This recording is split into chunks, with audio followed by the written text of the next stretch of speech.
Depuis les événements, les mentalités ont évolué dans la société. Direction La Foix, une commune rurale. Dans ce petit coin de paradis, Jean-Michel Delatière cultive des ignames depuis quelques années.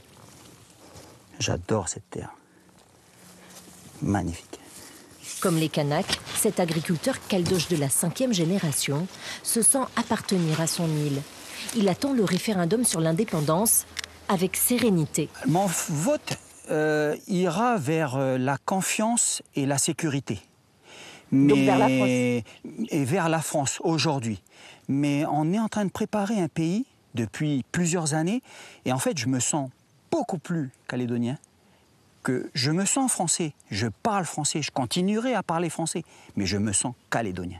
Je suis calédonien.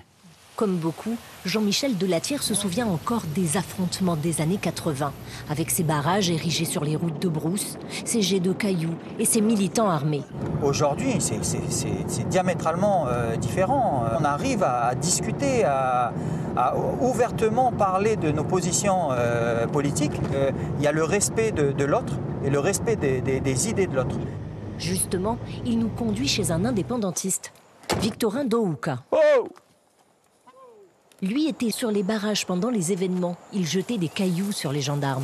Ça, c'est l'igname des vieux, alors? Ouais, des vieux. Ces deux-là se considèrent comme des frères, peu importe leur vote au référendum. On est ici en Calédonie, on est tous des Calédoniens. Et si un jour on peut dire on est tous des Kanakis, ben on est tous des Kanakis, voilà. Et moi, je ne veux pas qu'on chasse tout le monde d'ici, c'est ça. Moi, je suis pour tout le monde ici. Bien, bonjour à tous.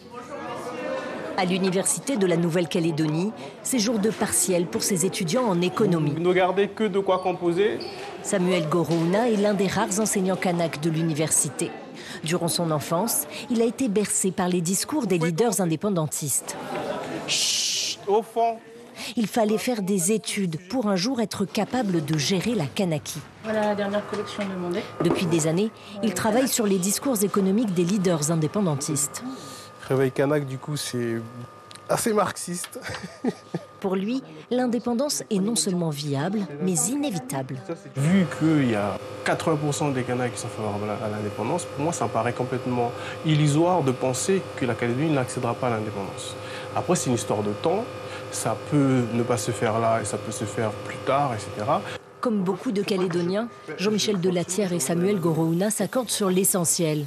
Pour eux, quel que soit le résultat du référendum, l'avenir de l'archipel se fera avec toutes ces communautés.